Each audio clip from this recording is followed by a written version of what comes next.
Il faut aussi avoir les moyens d'accueillir. Je vois le message d'Yves qui vient de nous écrire sur l'appli RMC qui nous dit « Moi, je suis stéphanois, je suis révolté par le choix de monsieur le maire.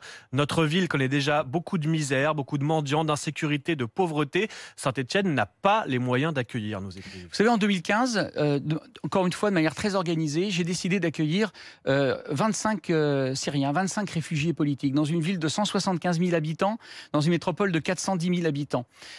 Chacune de ces personnes a fait l'objet d'un suivi individualisé, où ils ont appris le français.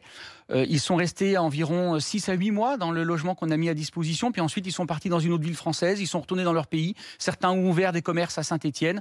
C'est comme, je dirais, pour un parcours d'un Français né en France, avec un parcours qui peut être chaotique ou qui peut être réussi. Il en va ainsi de la vie humaine. Vous savez, moi je crois que le débat aujourd'hui, il devrait surtout porter sur l'irresponsabilité du gouvernement face aux déboutés du droit d'asile. Et ce que dit mon concitoyen, le Stéphanois, c'est cet amalgame qui est fait entre ceux qui sont demandeurs d'asile, qui sont accueillis sur notre territoire, qui vont attendre parfois 1 an et demi à 2 ans de savoir ce qu'ils vont devenir.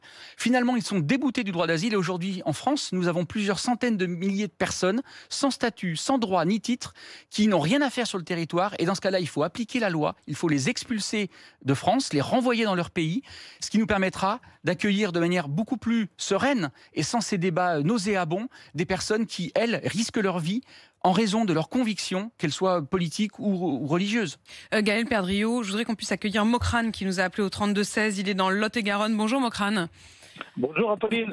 Bonjour, soyez le bienvenu ce matin. Vous entendiez à l'instant le maire de Saint-Étienne qui dit il faut accueillir. Vous partagez ?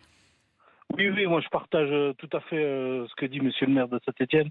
Il faut, les gens qui quittent leur pays comme ça, ils ne les quittent pas parce que tout va bien, ils les quittent parce que c'est la misère. Et quand on voit les images de ceux qui s'accrochent aux avions, qui tombent des avions, cet enfant-là, main tendue par sa mère, on est prêt à laisser son enfant à l'armée pour qu'il puisse avoir une nouvelle vie. Je veux dire, c'est pas supportable. Et puis, on peut les accueillir. Et puis, surtout, c'est que moi, je suis directeur d'usine. Oui. Et je travaille dans le secteur du BTP et on a un mal fou, c'est impossible à trouver de la main-d'œuvre. Donc il y a du travail, c'est ça que vous voulez dire, on pourra même leur donner du travail. Voilà, il faut les intégrer aussi par le travail. C'est-à-dire que là, c'est catastrophique. Dans notre secteur, c'est catastrophique. On trouve personne pour travailler. On trouve personne. Et il faut les mettre au travail, il faut les intégrer dans des petits villages où les gens partent de plus en plus, où il y a des maisons vides, où il y a des appartements. Mais ces gens-là, ils seraient heureux et ils seraient, j'en suis sûr, mais qu'ils seraient à 100% pour venir travailler et avoir une nouvelle vie. Vous savez, donc vous aussi, vous dites... Ouais. Oui, allez-y, Mokrane, votre père. Mon père, il est arrivé en France en 58 d'Algérie, de Kabylie. Et 1 semaine après son arrivée, il a travaillé tout de suite dans les mines, dans le sud. Et il a fait toute sa vie, la France lui a tout donné, quoi.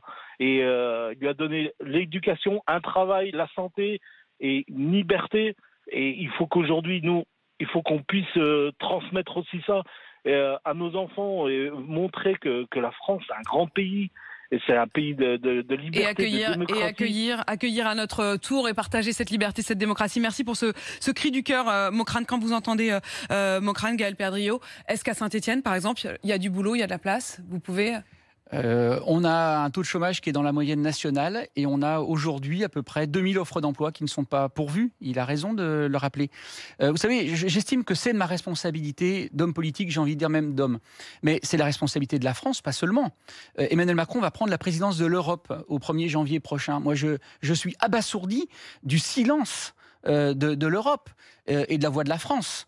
Au moment du conflit dans le Haut-Karabakh, je rappelle que Emmanuel Macron est coprésident du groupe de Minsk. Il a absolument été absent de la scène internationale pour défendre encore une fois des femmes et des hommes qui ont péri dans des combats absolument affreux. Il en est de même aujourd'hui en Afghanistan. On ne l'entend pas. La France n'existe plus.